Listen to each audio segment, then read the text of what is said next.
பரிசுத்த ஓய்வு நாளிலும் ஆண்டவருடைய வார்த்தையை கேட்க வந்திருக்கின்ற உங்கள் ஒவ்வொருவரையும் இயேசு கிறிஸ்து நாமத்தாலே வாழ்த்துகிறேன். தலைகளை தாழ்த்தி ஜெபம் செய்வோமா? எல்லாம் வல்ல பரிசுத்த தகப்பனே, எங்களை ஆராய்ந்து அறிந்திருக்கிறவரே, நாங்கள் உமக்கு நன்றி செலுத்துகிறோம். ஆண்டவரே, இந்த நாளிலே நீர் எங்களிலே இடைபடுவீராக. உம்முடைய வார்த்தை எங்களை உருமாற்ற கிருபை செய்யுங்க. அப்பா, உம்முடைய வார்த்தையை கேட்க எங்களுடைய இருதயத்தின் கண்களை நீங்கள் திறந்தருளுங்க. நாங்கள் உம்முடைய பாதத்தில் அமர்ந்து நீரே தேவன் என்பதை அறிந்து கொள்ள கிருபை செய்யுங்க. இயேசு கிறிஸ்துவின் மூலம் கேட்கும் பரமபிதாவே, ஆமென். பிரியமானவர்களே, இந்த நாளிலும் மாயக்காரரை குறித்து நாம் தியானிக்க இருக்கிறோம். நான் மாயக்காரனா என்கின்ற தலைப்பில் இன்றைக்கு நாம் தியானிக்க இருக்கிறோம். இன்றைக்கு இந்த உலகத்தில் நாம் பார்த்தோமானால் மாய்மாலமான காரியங்களை இன்றைக்கு ஜனங்கள் பின்பற்றுகிறார்கள். சிறு பிள்ளைகளாக இருந்தால் அவர்கள் பார்க்கும் கார்ட்டூன் சேனலில் மாயமான காரியங்களை அவர்கள் விரும்புகிறார்கள். பவர் ரேஞ்சர்ஸ் என்று சொல்லப்படுகின்ற அந்த கார்ட்டூன் கதாபாத்திரத்தை விரும்புகிறார்கள். அதே போல ஸ்பைடர்மேன், சூப்பர்மேன் என்கின்ற கதாபாத்திரங்களை பிள்ளைகள் விரும்புவதுண்டு. இதெல்லாமே மாயஜாலத்தை அடிப்படையாக வைத்து வருகிறதை நாம் பார்க்க முடியும். பெரியவர்களாக இருந்தால் பெரியவர்களும் கூட இன்றைக்கு மாயாஜாலத்தை விரும்புகிறார்கள். திருச்சபையின் மக்களை நாம் பார்த்தோமானால் இன்றைக்கு ஊழியக்காரர் ஏதாகிலும் ஒரு மாயத்தை, ஒரு வித்தையை காட்டிவிட மாட்டாரா என்று நினைக்கிறார்கள். பிரியமானவர்களே, ஆண்டவர் வேதாகமத்தில் மாய வித்தைக்காரரை குறித்து அல்லது மாயக்காரரை குறித்து அவர் அதிகமாக சொல்லுகிறார். திருச்சபையின் மக்களை அல்லது நம்மை பார்த்து ஆண்டவர் சொல்லும் பொழுது லூக்கா 6ஆம் அதிகாரம் 46ஆம் வசனத்தில், என்னை ஆண்டவரே ஆண்டவரே என்று நீங்கள் சொல்லியும் நான் சொல்லுகின்றபடி நீங்கள் செய்யாமல் போனதென்ன என்று ஆண்டவர் சொல்லுகிறார். பிரியமானவர்களே, ஆண்டவரை சுற்றி நிறைய பேர் வந்திருக்கலாம். ஆண்டவரை பின்பற்றும் பொழுது நிறைய மக்கள் வந்தாங்க. பரிசேயர் இருந்தார்கள், சதுசேயர் இருந்தார்கள். அது மாத்திரமல்ல, ஆண்டவருடைய சமூகத்தில் வந்து நல்ல அற்புதங்களை பெற்றுக்கொள்கிறவர்கள் இருந்தார்கள். ஆனால் அவர்கள் மாயக்காரராக இருந்தார்கள். ஆண்டவரே ஆண்டவரே என்று பின்பற்றி வந்தாலும் அதிலே அநேகர் மாயக்காரராக இருந்தார்கள். எனவேதான் ஆண்டவர் சொன்னார், என்னை ஆண்டவரே ஆண்டவரே என்று சொல்லுகிறீர்கள், ஆனால் நீங்கள் என் வார்த்தையை நீங்கள் கேளாமல் போனீர்கள் என்று சொல்லுகிறார். ஆண்டவர் சொல்லும் பொழுது கேட்கிறவர்கள் போல இருப்பதுண்டு, ஆனால் அதை உள்ளத்திலே வைப்பதில்லை, அல்லது அதை ஏற்றுக்கொள்வதில்லை, அல்லது அவ்வாறு நடப்பதில்லை. இன்றைக்கு ஆலயத்துக்கு வருகின்ற ஜனங்கள் அல்லது ஆண்டவருடைய செய்தியை கேட்கிறவர்கள் அல்லது டிவியின் முன்னால் உட்கார்ந்து ஆண்டவருடைய ஊழியக்காரர்களின் வார்த்தை கேட்கிறவர்கள் அதை கேட்கிறார்கள், ஆனால் அவைகளை பின்பற்றுவதில்லை. அவர்களை தான் ஆண்டவர் பார்த்து சொல்கிறார், ஆண்டவரே ஆண்டவரே என்று நீங்கள் சொல்லுகிறீர்கள், ஆனால் என் வார்த்தையை நீங்கள் கேட்பதில்லை என்று ஆண்டவர் சொன்னார். மார்க் 7ஆம் அதிகாரம் 6ஆம் வசனத்தில் நாம் பார்த்தோமானால், இந்த ஜனங்கள் தங்கள் உதடுகளினால் என்னை கனம் பண்ணுகிறார்கள், அவர்கள் இருதயமோ எனக்கு தூரமாய் விலகி இருக்கிறது என்று ஆண்டவர் சொன்னார். பிரியமானவர்களே, இந்த ஜனங்கள் தங்கள் உதடுகளினால் என்னை கனம் பண்ணுகிறார்கள், ஆனால் அவருடைய இருதயமோ எனக்கு தூரமாக இருக்கிறது என்று ஆண்டவர் சொன்னார். அவர்களை பார்த்துதான் ஆண்டவர் மாயக்காரர் என்று சொன்னார். பிரியமானவர்களே, இன்றைக்கு நான் சிந்தித்து பார்க்கிறேன், நான் மாயக்காரனா என்று சிந்தித்து பார்க்கிறேன். பிரியமானவர்களே, இங்கு வந்திருக்கின்ற உங்களையும் பார்த்து ஆண்டவர் சொல்லுகிறார், நீங்கள் உதடுகளினால் என்னை கனம் பண்ணுகிறீர்கள், ஆனால் உங்களுடைய இருதயமோ எனக்கு தூரமாக இருக்கிறது என்று ஆண்டவர் சொல்லுகிறார். பிரியமானவர்களே, நாம் ஆண்டவரை உதடுகளினால் மாத்திரமல்ல, நம்முடைய இருதயத்திலிருந்து ஆண்டவரை கனப்படுத்த நாம் அழைக்கப்படுகிறோம். பிரியமானவர்களை, கிறிஸ்தவர்களாகிய நம்மை அநேகர் அவர்கள் வேஷக்காரர்கள் என்று சில வேளைகளில் சொல்வதுண்டு. காரணம் என்னவென்றால், கிறிஸ்தவர்கள் என்று சொல்லப்படுகின்ற நாம் ஆண்டவருடைய வார்த்தையின்படி நடவாமல் அல்லது அதன்படி இருக்காமல் நாம் வேஷம் அணிகிறவர்களாக, ஆண்டவரை நாம் தரித்தவர்களாக இல்லாமல் இருக்கிறதுனாலே இன்றைக்கு உலகம் நம்மை வேஷக்காரர்கள் என்று சொல்லுகிறது. இந்த உலகம் நம்மிலே கிறிஸ்துவை பார்க்க விரும்புகிறது, ஆனால் அநேக வேளைகளில் நாம் வேஷக்காரர்களாக நாம் மாறிவிடுகிறோம். நாம் எரேமியா தீர்க்கதரிசியின் புத்தகத்திலே 23:11 பார்த்தோமானால், தீர்க்கதரிசியும் ஆசாரியனும் மாயக்காரராய் இருக்கிறார்கள், என் ஆலயத்திலும் அவர்களுடைய பொல்லாப்பை கண்டேன் என்று கர்த்தர் சொல்லுகிறார் என்று சொல்லி இங்கே எரேமியா தீர்க்கதரிசியின் மூலமாக இஸ்ரவேல் ஜனங்களுக்கு இந்த வார்த்தை வந்தது. ஆசாரியர்களே, ஊழியக்காரரே, நீங்கள் மாயக்காரரா? பிரியமானவர்களே, ஆண்டவருடைய பிள்ளைகள் ஆசாரியர்கள் ஊழியக்காரர்களை குறித்து இந்த இடத்துல எரேமியா தீர்க்கதரிசி சொல்லுகிறார். ஆசாரியர்கள் யார்? ஆண்டவருடைய பிரதிநிதியாக இருப்பவர்கள். ரெவரண்ட் என்று சொல்லப்படுகின்ற அந்த வார்த்தை எதை குறிக்கிறது என்று பார்த்தோமானால் அது ஆண்டவர் ஒருவரையே குறிக்கின்ற ஒரு சொல். பயங்கரமானவர் என்று சொல்லி பொருள். அந்த வார்த்தை தான் ஆசாரியர்களுக்கு உபயோகிக்கிறார்கள். ஏனென்றால் ஆசாரியன் அந்த பயங்கரமானவருடைய ஸ்தானத்திலே இருந்து அல்லது பயங்கரமானவரின் பிரதிநிதியாக இருந்து ஊழியம் செய்கிறவர். எனவேதான் நம்முடைய தென்னிந்திய திருச்சபை CSI திருமண்டலங்களிலே ஆராதனை ஆரம்பிக்கும் பொழுது முதல் வசனம் என்ன இருக்கும் அப்படின்னு பார்த்தீங்கன்னா, துன்மார்க்கன் தான் செய்த துன்மார்க்கத்தை விட்டு விலகி நியாயத்தையும் நீதியும் செய்வானே ஆகில் அவன் தன் ஆத்மாவை பிழைக்க பண்ணுவான் என்று வசனம் வரும். பிரியமானவர்களே, ஆண்டவர் பயங்கரமானவர். துன்மார்க்கனை பார்த்து நீ சாகவே சாவாய் என்று சொல்ல வேண்டியது ஒவ்வொரு ஆசாரனுடைய ஊழியக்காரனுடைய பொறுப்பாக இருக்கிறது. ஆனால் இங்கே தீர்க்கதரிசிகளும் ஆசாரியர்களும் அப்படி செய்யாமல் அவர்கள் ஆண்டவருடைய வார்த்தையை மறைத்து அவர்கள் நன்மையான காரியங்களை மாத்திரம் பேசினார்கள். எனவேதான் எரேமியா தீர்க்கதரிசியின் மூலமாக ஆண்டவர் அந்த ஜனங்களுக்கு சொல்லும் பொழுது தீர்க்கதரிசியும் ஆசாரியரும் மாயக்காரராய் இருக்கிறார்கள் என்று சொல்லப்பட்டிருக்கிறது. பிரியமானவர்களே, ஆசாரியர்கள் அவர்கள் ஆண்டவருடைய வார்த்தையை சுமந்து வருகிறவர்கள். அநீதியை நியாயமாகவும் துன்மார்க்கனை நீதிமானாகவும் காட்டுகின்ற ஊழியக்காரர்களை ஆண்டவர் வெறுக்கிறார். அவர்களை தான் ஆண்டவர் மாயக்காரர் என்று சொல்லுகிறார். நாம் ஆமோஸ் தீர்க்கதரிசியின் புத்தகத்தில் நாம் பார்த்தோமானால் அதுல அமத்சியா என்று சொல்லப்படுகின்ற பிரதான ஆசாரியன் அவன் அங்கே எரோபியாமுக்காக அவன் நல்ல வார்த்தைகளை சொல்லி எரோபியாமுடைய அரண்மனையிலே போய் அவன் தங்கி விடுகிறான். ஆண்டவருடைய ஆலயத்தில் தங்க வேண்டிய ஆசாரியன் அங்கே அரசனை பின்பற்றும்படியாக அரசனுடைய அரண்மனையிலே போய் தங்கி அரசனை புகழுகிறான். அவனுக்கு வெகுமதிகள் நிறைய கிடைக்கிறது. அவன் சிறுமைப்பட்டவர்களை மறந்து போனான். எனவேதான் ஆண்டவர் ஆமோஸ் தீர்க்கதரிசியை அந்த இடத்துல அனுப்பி அவர் சொல்லுகிறார், நான் தீர்க்கதரிசியும் அல்ல, தீர்க்கதரிசியின் புத்திரனும் அல்ல, ஆனால் நான் ஆண்டவருடைய வார்த்தை சுமந்து வருகிறேன் என்று சொல்லி ஆடு மேய்த்து கொண்டிருந்த அந்த ஆமோஸ் போய் சொல்லுகிறார். பிரியமானவர்களே, ஆண்டவருடைய ஊழியக்காரன் யார்? தரித்திரருக்கு சுவிசேஷம் அறிவிப்பவன். ஆண்டவராகிய இயேசு கிறிஸ்துவினுடைய ஊழியத்தை ஆரம்பிக்கும் பொழுது நாம் பார்த்தோமானால் அதில் நேசரத் மேனிஃபெஸ்டோ என்று சொல்லுவோம். அந்த பகுதியில ஏசாயா தீர்க்கதரிசியின் புத்தகத்தை அவர் திறந்து அந்த சுருளை அவர் வாசிக்கும் பொழுது தரித்திரருக்கு சுவிசேஷம் அறிவிக்கப்படுகிறது என்று அதில் சொல்லுகிறதை நாம் பார்க்க முடியும். இன்றைக்கு ஆண்டவருடைய ஊழியக்காரர்கள் அல்லது ஆசாரியர்கள் ஒரு சிலர் அவர்கள் தரித்திரரை அவர்கள் உதாசீனப்படுத்துகிறதை நாம் பார்க்க முடியும். சில ஊழியக்காரர்கள் அவர்கள் பணக்காரர்களுக்கு பல மணி நேரங்கள் அவர்கள் தலைகளை கை வைத்து ஜெபம் பண்ணுவதுண்டு அல்லது அவர்களை விசாரிப்பதுண்டு. ஆனால் அவலட்சணமாக உடைந்து போய் தரித்திர நிலைமையிலே வருகின்ற நபர்களை உடனடியாகவே அவர்களை ஜெபம் செய்து அல்லது அவர்களை விசாரிக்காமலே அனுப்பிவிடுவதுண்டு. அவர்களை ஆண்டவர் வெறுக்கிறார்.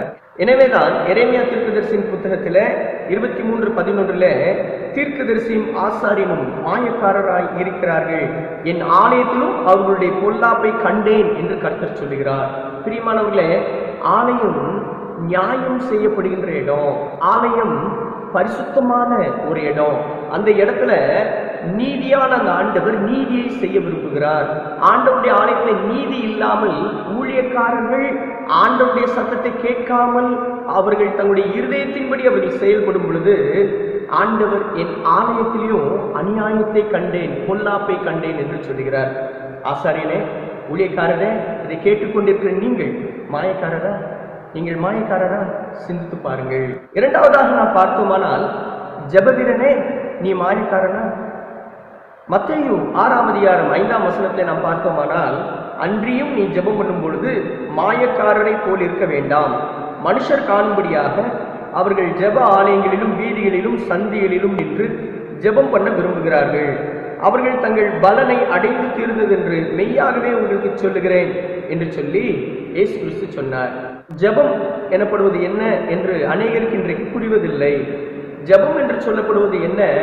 ஆண்டவருடைய சமூகத்துல மண்டியிட்டு வேண்டுதல் செய்வது, அதுதான் ஜெபம். அது ஒரு விண்ணப்பம் என்று சொல்லப்படுகிறது. ஆனால் இன்றைக்கு ஒரு சிலர் ஜெபம் செய்யும் பொழுது ஆண்டவருடைய சமூகத்திலே தங்களை உயர்த்தி அல்லது அந்த இடத்துல அவர்கள் உரத்த சத்தமாய் ஆண்டவருடைய சமூகத்திலே ஆண்டவருக்கே அட்வைஸ் செய்கிறதாகவும் ஆண்டவருக்கே வேத வசனங்கள் தெரியாதது போல நிறைய வசனங்களை சொல்லி அவர்கள் புலம்புவதை நாம் பார்க்க முடியும். ஆண்டவருடைய வேத வசனங்களை அல்லது வாக்குத்தத்த வசனங்களை நாம் பற்றிக்கொண்டு ஜெபிப்பது தவறு அல்ல. ஆனால் சில வேளைகளில் வீணான வார்த்தைகளையும் சொல்லி ஜெபம் செய்கிறவர்கள் உண்டு. பிரியமானவர்களே, தங்களை பெருமைப்படுத்தும்படியாக ஜெபிக்கிறவர்கள் உண்டு. ஆண்டவர் அந்த ஜெபத்தை அவர் வெறுக்கிறார். எனவேதான் ஆண்டவர் மத்தேயு 6ஆம் அதிகாரம் 5ஆம் வசனத்தை சொல்லும் பொழுது மாயக்காரரை போல நீ ஜெபம் பண்ணும் பொழுது இருக்க வேண்டாம் என்று சொல்லுகிறார். பிரியமானவர்களே, எனக்கு தெரிந்த ஒரு அருமையான பாட்டியம்மா உண்டு. நல்லா ஜெபம் பண்றவங்க. அவங்க ஆலயத்தில் நல்லா ஜெபம் பண்ணுவாங்க. எப்பொழுதும் வெண்மையான ஒரு உடையை அவர்கள் உடுத்தி இருப்பார்கள். அவங்க எங்க போனாங்கன்னாலும் அவர்களை பார்க்கும் பொழுது எல்லாரும் கையெடுத்து கும்பிட தோணும். ஆனால் அவர்கள் தங்களுடைய இல்லத்திற்கு போகும் பொழுதோ தாத்தா உண்டு. அந்த தாத்தாக்கு அவருடைய கணவருக்கு ஒரு நாள் கூட அவங்க உணவு வைத்து கொடுத்ததில்லை. வீட்டுக்கு போனா கணவரை பார்த்தா எரிஞ்சுதான் விழுவாங்க, சண்டை போடுவாங்க. எப்பொழுதும் அந்த கணவரை உதாசீனப்படுத்தி கொண்டே இருப்பார்கள். பிரியமானவர்களே, அவர்கள் ஜெபிப்பதற்கும் அவர்களுடைய வாழ்விற்கும் சம்பந்தமே இல்லாமல் இருந்தது. பிரியமானவர்கள், வேதவசனம் என்ன சொல்லுகிறது? அவர்கள் கனிகளினாலே அவர்களை அறிவீர்கள். பிரியமானவர்கள், அநேக வேளைகள்ல ஜெபம் பண்ணுகிறேன் என்று சொல்லுகின்ற நாம் ஜெபிக்கும் பொழுது மாத்திரம் ஒரு ஏஞ்சலாக, ஒரு தேவதூதனாக இருந்துவிட்டு மற்ற நேரங்களிலே நாம் ஒரு கருப்பான உடையை அணிந்த ஒரு சாத்தானின் பிள்ளைகளாக மாறி போகிறோம். ஆண்டவர் எதை விரும்புகிறார்? எப்பொழுதும் ஒரு தேவதூதனை போல நாம் இருக்க வேண்டும் என்று சொல்லி ஆண்டவர் விரும்புகிறார். ஜெப வீரனே, நீ மாயக்காரனா? மூன்றாவதாக நாம் பார்த்தோமானால், உபவாசியே நீ மாயக்காரனா? மத்தேயு 6ஆம் அதிகாரம் 16ஆம் வசனத்தில் நாம் பார்த்தோமானால், நீங்கள் உபவாசிக்கும் பொழுது மாயக்காரரை போல முகமடலாய் இராதேயுங்கள். அவர்கள் உபவாசிக்கிறதை மனுஷர் காணும் பொருட்டாக தங்கள் முகங்களை வாட பண்ணுகிறார்கள். அவர்கள் தங்கள் பலனை அடைந்து தீர்ந்ததென்று மெய்யாகவே உங்களுக்கு சொல்லுகிறேன் என்று சொல்லி ஆண்டவர் சொன்னார். பிரியமானவர்களே, உபவாசிக்கும் பொழுது வாடலாக நம்முடைய முகத்தை காண்பிக்க கூடாதான். ஏனென்றால் ஆண்டவர் நம்மை பலப்படுத்துகிறவராக இருக்கிறார். தூய ஆவியானவர் நம்மை பலப்படுத்துகிறவராக இருக்கிறார். பிரியமானவர்களே, உபவாசம் என்பது என்ன? ஆண்டவருடைய சன்னிதானத்தில், அவருடைய பிரசன்னத்திலே நிறைந்து ஜெபம் செய்வது, நிறைந்து மனமகிழ்ந்து கழிகூறுவது தான் அது உபவாசம். பிரியமானவர்களே, சிலர் சொல்வதுண்டு, நான் ஒரு நாள் உபவாசம் இருக்கிறேன், 3 நாள் உபவாசம் இருக்கிறேன், 7 நாள் உபவாசம் இருக்கிறேன், 40 நாள் உபவாசம் இருக்கிறேன் என்று சொல்லுகிறது உண்டு. அது நல்லதுதான். நானும் கூட உபவாசம் இருந்திருக்கிறேன். பிரியமானவர்களே, ஆனால் அந்த உபவாசம் இருக்கின்ற வேளைகளில நாம் ஆவியின் கனிகளிலே, ஆவியின் வரங்களை பெற்றுக்கொள்கிறதுல நாம் வளர்கிறவர்களாக நாம் காணப்பட வேண்டும். அதை ஆவியின் கனிகளை நாம் வெளிப்படுத்துகிறவர்களாக காணப்பட வேண்டும். உபவாசம் இருக்கின்ற ஒரு சிலர் அவர்கள் மிகவும் கடுகடு என்று இருப்பதை நாம் பார்க்க முடியும். அவர்கள் உபவாசம் இருக்கின்ற அந்த நாட்களிலே அவர்களுடைய பிள்ளைகளிடத்தில் எரிந்து விழுவதும், கோபப்படுவதும், யாரை பார்த்தாலும் கடிந்து கொள்வதுமாக இருந்தால் அவர்கள் உபவாசம் இருப்பதற்கும் அவருடைய வாழ்விற்கும் சம்பந்தம் இல்லை. ஏனென்றால் ஆண்டவர் சொல்றாரு, எப்பொழுதும் சந்தோஷமாயிருங்கள் என்று சொல்லுகிறார். அன்பு கூற வேண்டும் என்று சொல்லி ஆண்டவர் சொல்லுகிறார். கண்ட சகோதரனிடத்தில் அன்பு கூறாதவன் காணாத தேவனிடத்தில் எப்படி அன்பு கூறுவான் என்று வேத வசனம் சொல்லுகிறது. பிரியமானவர்களே, கண்ட சகோதரனிடத்திலே அன்பு பாராட்டாமல், அல்லது தன்னோடு கூட பிறந்தவர்களிடத்துல, தன்னுடைய குடும்பத்தாரிடத்துல, தன்னுடைய சுற்றத்தாரிடத்துல அன்பு பாராட்டாமல், நான் உபவாசமாயிருக்கிறேன், ஆண்டவருக்கு பிரியமாய் இருக்கிறேன் என்று சொல்வது மாய்மாலம். உபவாசம் இருக்கிறவரே, நீர் மாய்மாலக்காரரா? சிந்தித்து பாரும். நான்காவதாக மத்தேயு 7:5 நாம் பார்த்தோமானால், மாயக்காரனே, முன்பு உன் கண்ணில் இருக்கின்ற உத்திரத்தை எடுத்து போடு, பின்பு உன் சகோதரன் கண்ணில் இருக்க துரும்பை எடுத்து போட வகை பார்ப்பாய் என்று சொல்லியிருப்பதை நாம் பார்க்க முடியும். பிரியமானவர்களே, இன்றைக்கு உபதேசம் செய்கிறவர்கள், அட்வைஸ் பண்ணுகிறவர்கள் அதிகம் உண்டு. இன்றைக்கு உபதேசம் செய்கின்ற அநேகர் மாய்மாலக்காரராய் இருக்கிறார்கள். அதை தான் இந்த வேத போதையில ஆண்டவர் சொல்லுகிறார். உன் கண்ணில் உத்திரம் இருக்கிறப்போ பிறர் கண்ணிலே இருக்கின்ற துரும்பை நீ பார்க்கிறது என்ன? இன்றைக்கு ஒரு சிலர் உண்டு, அவர்கள் ஆண்டவருடைய ஆலயத்திலே ஊழியக்காரர்களாக அல்லது தனியாக ஊழியம் செய்கிறவர்களாக இருக்கலாம். அவருடைய வாழ்விலே அவர்கள் நீதியை செய்யாமல் அவருடைய வாழ்விலே அநியாயம் செய்கிறவர்களாக இருந்து கொண்டு ஆண்டவருடைய ஆலயத்துல அல்லது அவர் ஊழியம் செய்கின்ற இடத்துல அவர்கள் சமாதானம் பண்ணுகிறவர்கள் பாக்கியவான்கள், அவர்கள் தேவனுடைய புத்திரர் எனப்படுவார்கள் என்று பிரசங்கிக்கிறதை நாம் பார்க்க முடியும். பிரியமானவர்கள், அதே போல ஆண்டவருடைய பிள்ளைகள் என்று சொல்லப்படுகிறவர்கள் உபதேசம் செய்வதுண்டு. ஆண்டவருடைய வார்த்தை வல்லமை உள்ளதுதான், நல்லதுதான். பிரியமானவர்களே, இன்றைக்கு சில விசுவாசிகளும் கூட அவர்கள் தங்களுடைய பிள்ளைகளுக்கு உபதேசம் செய்வதுண்டு, ஆனால் அவர்கள் அவ்வாறு நடப்பதில்லை. ஒரு தகப்பனார் தன்னுடைய பையில சிகரெட் பாக்கெட் வைத்திருந்தாரா, ஆனா தன்னுடைய மகனை பார்த்து சொன்னாரா, தம்பி குடிக்கிறது அதே போல புகைப்பது எல்லாம் அது தவறான காரியம், அப்படி நீ செய்யக்கூடாது என்று சொல்லி சொன்னாரா? பிரியமானவர்கள், அதே போல ஒரு தாயார் தன்னுடைய மகனை பார்த்து சொன்னாரா, நீ யார் வீட்டுக்கு போகக்கூடாது, வீட்டில் அடக்கமாக நீ ஒரு குணசாலியான ஸ்திரியாக இருக்க வேண்டும் என்று சொன்னாரா? ஆனால் அந்த தாயார் நள்ளிக்கு போனா சண்டை போடுவாரா, அதே போல ஊர்ல இருக்கிற எல்லா வீட்டுக்கும் போய் அவர் கோல் சொல்லுவாரா? ஆனால் தன்னுடைய மகள் அல்லது தன்னுடைய மருமகள் நல்லவராக இருக்க வேண்டும் என்று உபதேசம் செய்கிறவர்கள் உண்டு. அவர்களை ஆண்டவர் சொல்றாரு, நீ மாய்மாலக்காரன், நீ மாய்மாலக்காரி என்று சொல்லுகிறார். ஒருவேளை இதை கேட்டுக்கொண்டிருக்கிறவர்கள் நினைக்கலாம், நான் மாய்மாலக்காரன் மாய்மாலக்காரி என்று எப்படி நீங்கள் சொல்ல முடியும் என்று சொல்லி கேட்கலாம். பிரியமானவர்களே, யோபு 11ஆம் அதிகாரம் 11ஆம் வசனத்தை நாம் பார்த்தோமானால், மனுஷனுடைய மாயத்தை அவர் அறிவார், அக்கிரமத்தை அவர் கண்டும் அதை கவனியாதிருப்பாரோ என்று சொல்லப்பட்டுள்ளது. மாய்மாலக்காரரை ஆண்டவர் அறிவார். பிரியமானவர்களே, நான் இப்பொழுது பேசிக் கொண்டிருக்கிறேன் என்றால் என்னை ஆண்டவர் அறிவார், என்னை ஆண்டவர் பார்க்கிறார். அதே போல இதை கேட்டுக்கொண்டிருக்கிறீர்கள் என்றால் ஆண்டவர் உங்களை பார்க்கிறார், உங்களை அறிவார். பிரியமானவர்களே, நாம் இருக்கின்ற இடத்துல, நாம் பணிபுரிகின்ற இடத்துல, நாம் போகின்ற வருகின்ற இடத்துல, நம்முடைய குடும்பத்துல நாம் மாய்மாலக்காரராக இருக்கிறோமா அல்லது நீதிமானாய் இருக்கிறோமா என்பதை ஆண்டவர் காண்கிறவராக இருக்கிறார். ஆண்டவர் இடத்துல நாம் எதையும் மறைக்க முடியாது. மனிதர்களை நாம் மறைத்து விடலாம், மனிதர்களை ஏமாற்றி விடலாம், ஆனால் ஆண்டவரிடத்தில் எதையும் மறைக்க முடியாது, ஆண்டவரை நாம் ஏமாற்ற முடியாது. நீங்களும் நானும் மாய்மாலக்காரனா இல்லையா என்பதை ஆண்டவர் பார்க்கிறவராக இருக்கிறார். அவருக்கு மறைவானது ஒன்றும் இல்லை. நீங்கள் மாய்மாலக்காரரா?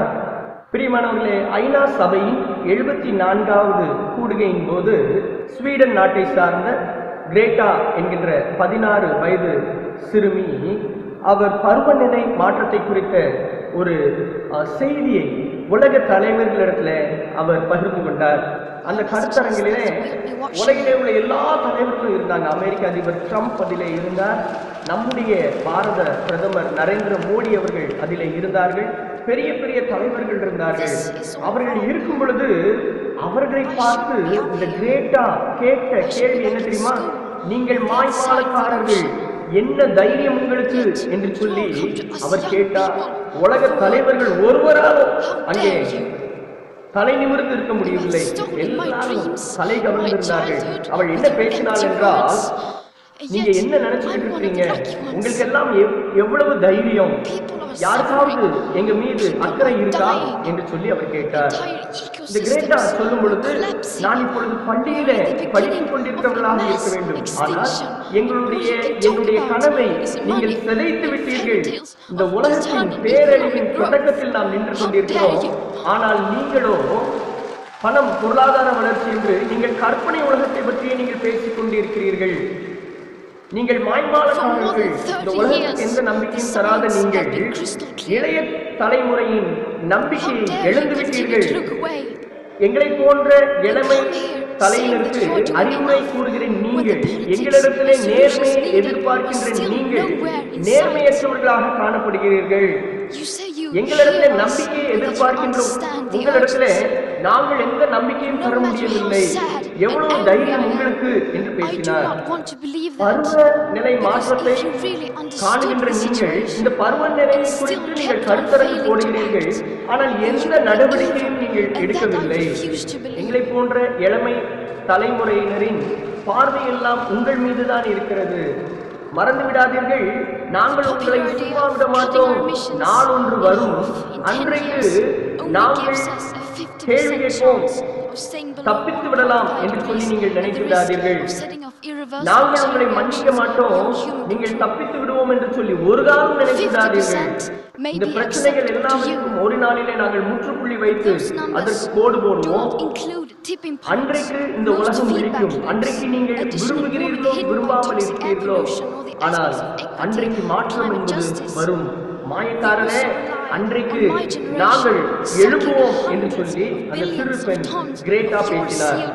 இந்த உலகத்தை பாதுகாக்க வேண்டும் என்று பேசுகின்ற நீங்கள், இந்த இயற்கை வளங்களை பாதுகாக்க வேண்டும் என்று பேசுகின்ற நீங்களோ சுரங்கத்தை திருடுகிறீர்கள், மணலை விற்கிறீர்கள், உலகத்தில் இருக்கிற எல்லா இயற்கை வளங்களையும் நீங்கள் அழிக்கிறீர்கள்.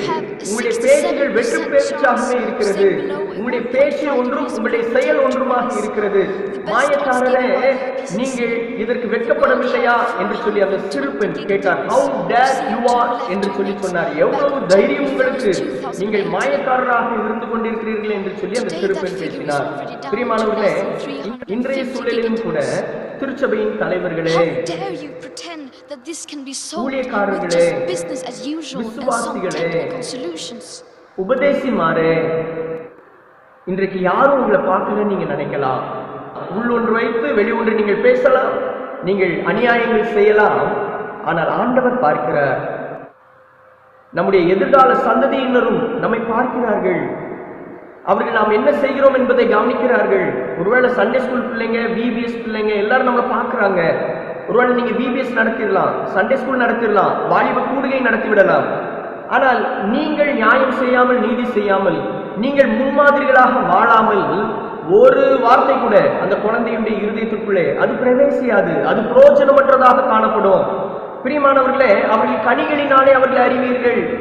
பிரியமானவர்களே, இந்த கிரேட்டா உலகத்தின் தலைவர் எல்லாரையும் பார்த்து கரங்களை நீட்டி அவர் கேள்வி கேட்டார். எவ்வளவு தைரியம் உங்களுக்கு, நீங்கள் மாய்மாலக்காரராக நீங்கள் இருந்தீர்களே, நீங்கள் சொல்வதொன்றும் செய்வதொன்றுமாக இருந்ததே என்று சொன்னார். இன்றைக்கும் கூட நம்முடைய ஆலயத்தில் உள்ள, நம்முடைய திருச்சபையில் உள்ள, நம்முடைய உள்ள ஒவ்வொரு சிறு பிள்ளைகளுடைய கரங்களும், வாலிபர்களின் கரங்களும், விசுவாசிகளின் கரங்களும் உங்களையும் என்னையும் நோக்கி அது நீட்டுகிறது. அவர்கள் கேட்கிறார்கள், நீங்கள் சொல்வதொன்றும் செய்வதொன்றுமாக இருக்கிறீர்களே, நீங்கள் மாய்மாலக்காரரா, நீங்கள் மாய்மாலக்காரராக இருக்கிறீர்களே என்று சொல்லி அவர்கள் கதறுகிறார்கள். இன்றைக்கு ஊழியக்காரர்கள் பிரசங்கிக்கலாம், விசுவாசிகள் நல்லொழுக்க கதைகளை சொல்லலாம், அதே போல நீதி கதைகளை இன்றைக்கு அநேகர் சொல்லலாம். ஆனால் நம்முடைய பிள்ளைகள் நம்மை பார்த்து கேட்பார்கள், நீங்கள் வெற்று வார்த்தைகளாலே எங்களுடைய வாழ்க்கையை, எங்களுடைய எதிர்கால வாழ்வை நீங்கள் சீரழித்து விட்டீர்களே என்றுதான் அவர்கள் கேட்பார்கள். நம்முடைய மாய்மாலமான வாழ்க்கை நம்முடைய பிள்ளைகளின் எதிர்கால சந்ததியை அது பாதிக்கிறது.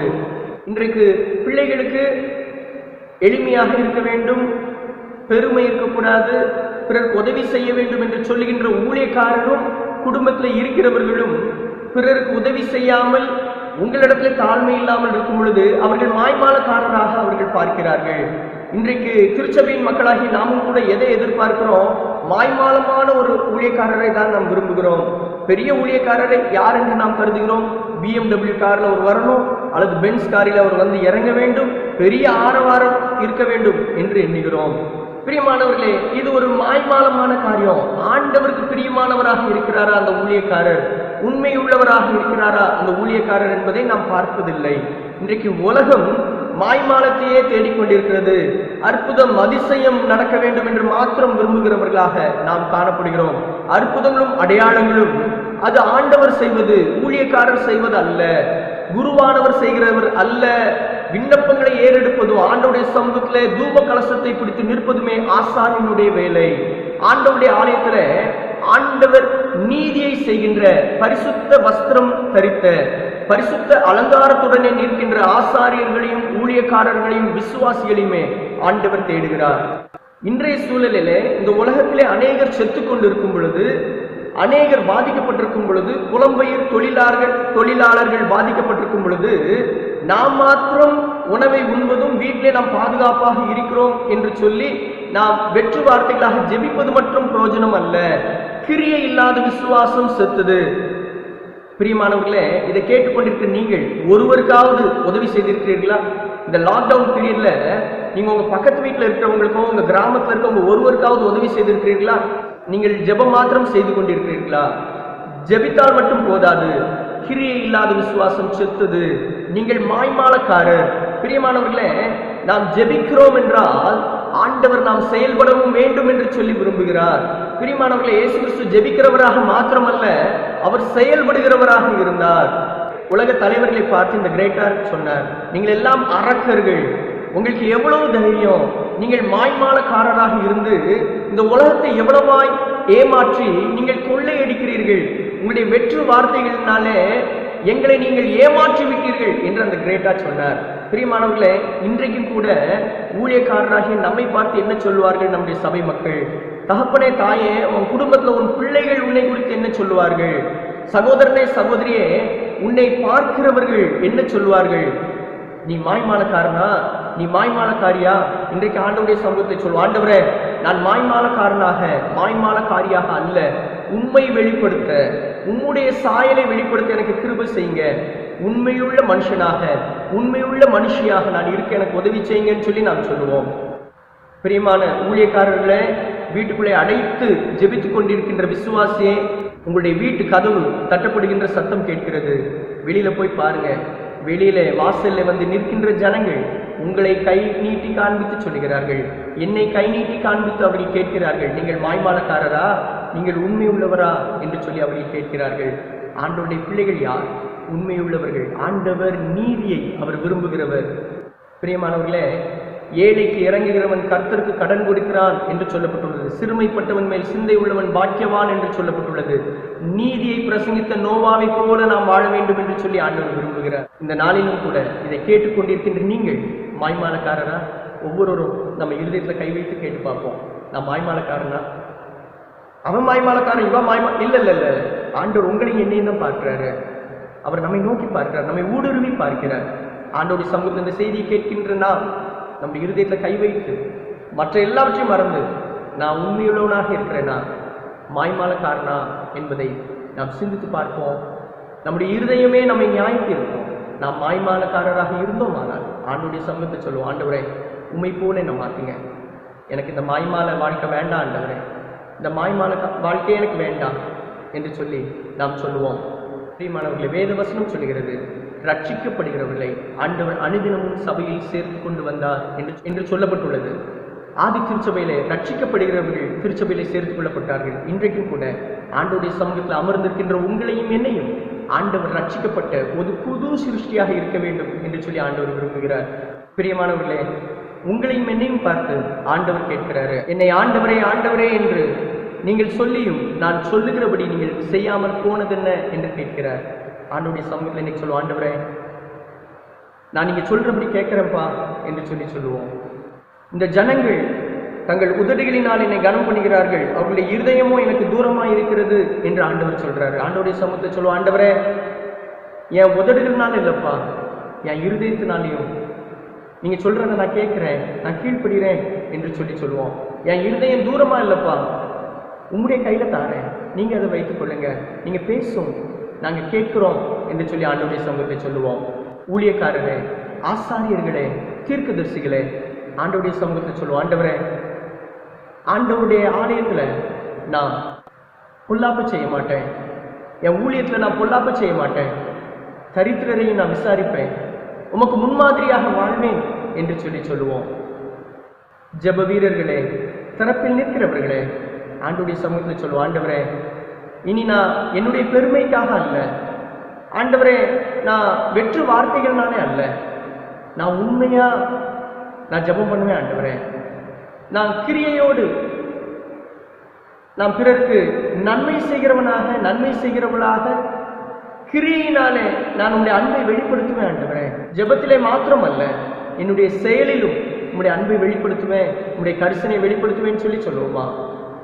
இந்த தேசத்திற்காக, உலகத்திற்காக உபவாசம் இருந்து ஜெபிக்கிறவர்களே, ஆண்டவருடைய சமூகத்தில் சொல்லுவோம், ஆண்டவரே, என் உபவாசம் என் முக வாடலாக காண்பிக்கிறதாக இருக்காம, உண்மையிலே மகிழ்ந்து கழிவுற என்னுடைய உபவாசத்தில் நான் ஆண்டவரே உம்மை பிரதிபலிக்கின்ற ஆவியின் கனிகளை நான் பெற்றுக்கொள்கின்ற, ஆவியின் வரங்களை பெற்றுக்கொள்கிறதுல நான் தரித்திருந்து ஜெபம் பண்ணுவேன்னு சொல்லி ஆண்டவருடைய சமூகத்தில் சொல்லுவோமா? உபவாச காலத்துல நான் எல்லார்ட்டையும் அன்பா இருப்பேன், நான் உபவாசம் இருக்கிற நேரத்துல யார்ட்டையும் நான் சண்டை போட மாட்டேன், உபவாசம் இருக்கின்ற காலத்துல பிறரையும் நான் நேசித்து நான் கரிசனையோடு பழகுவேன்னு சொல்லி சொல்லுவோமா? உபதேசம் செய்கின்ற உபதேசிமாரே, உபதேசம் செய்கின்ற பெற்றோரே, உபதேசம் செய்கின்ற பிரசங்கிமாரே, உபதேசம் செய்கின்ற ஊழியக்காரரே, ஆண்டவருடைய சமூகத்தை சொல்லுவோம், ஆண்டவரே பிறருக்கு உபதேசம் செய்கிறவனாக மாத்திரம் அல்ல ஆண்டவரே, நான் உடைய வார்த்தையை கேட்டு நடப்பேன், நான் உடைய சத்தத்தை கேட்டு உடைய சித்தத்தை செய்வேன்னு சொல்லி சொல்லுவோமா? மனுஷனுடைய மாயத்தை அவர் அறிவார்னு யோபு சொல்றாரு. ஆண்டவருடைய சமூகத்தை சொல்லுவோம், ஆண்டவரே இன்னைக்கு என்ன அறிஞ்சிருக்கீங்க, உங்களுடைய சமூகத்துல வந்திருக்கிற என்ன அறிந்திருக்கிறீங்க, இந்த பரிசுத்த ஓய்வு நாள்ல உங்களுடைய வார்த்தை கேட்டுக்கொண்டிருக்கிற என்னை அறிந்திருக்கிறீங்க. அப்பா நான் மாயக்காரனா நீதிமானா எனக்கு தெரியல, ஆனா என்ன நீங்க நீதிமானாக்க வல்லவராக இருக்கிறீங்க, என்னை தாழ்த்தி உடைய கருத்தை தருகிறேன், என்னை நீதிமான ஆக்குங்கன்னு சொல்லி நாம் சொல்லுவோமா? தலைகளை தாழ்த்தி ஜெபம் செய்வோமா? எல்லாம் வல்ல பரிசுத்த தகப்பனே, இந்த நாளுக்காக நாங்கள் நமக்கு நன்றி செலுத்துகிறோம். நாங்கள் மாயக்காரராய் இல்லாமல் நாங்கள் உம்முடைய பிள்ளைகளாக நீதிமான்களாக மாற எங்களுக்கு உதவி செய்யுங்க. எங்களை கழுவுங்கப்பா, உங்களுடைய பரிசுத்த ரத்தத்தால கழுவுங்க, புது சிருஷ்டியாக்குங்க. ஒருவன் கிறிஸ்துவுக்குள் இருந்தால் புது சிருஷ்டியா இருக்கிறான், பழையவர்கள் ஒழிந்து போயின எல்லாம் புதிதாயின என்ற வசனத்தின்படி எங்களை ஒரு புதிதான பாத்திரமாக அப்பா உங்களுடைய புதிதான சாயலை தரித்து கொண்டு நாங்கள் வழி நடக்க எங்களுக்கு உதவி செய்யுங்க. இந்த நாளில் கூட எங்களுடைய நாவிலிருந்து புறப்படுகின்ற வார்த்தைகள், எங்களுடைய செயல்கள், எங்களுடைய நடக்கைகள், எங்களுடைய ஜெபங்கள், எங்களுடைய உபவாசங்கள் பிரயோஜனம் இல்லாம போயிடக்கூடாது ஆண்டவரே. இவைகள் எல்லாம் உங்களுடைய நாம மகிமைக்காக நீதி உள்ளவைகளாக காணப்பட நீங்க உதவி செய்யுங்க. உங்களுடைய கருத்தைகளை தாழ்த்தி தருகிறோம் அப்பா. நீங்க எங்களை பரிசுத்தப்படுத்துங்க, எங்களை நீதிமானா மாத்துங்க. இயேசு கிறிஸ்து மூலம் பரம்பிதாவே ஆமென். நம்முடைய கர்த்தராகிய இயேசு கிறிஸ்துவின் கிருபையும் பிதாவாகிய தேவனுடைய அன்பும் பரிசுத்த ஐக்கியமும் நம்மளுடன் எப்பொழுதும் இருப்பதாக ஆமென்.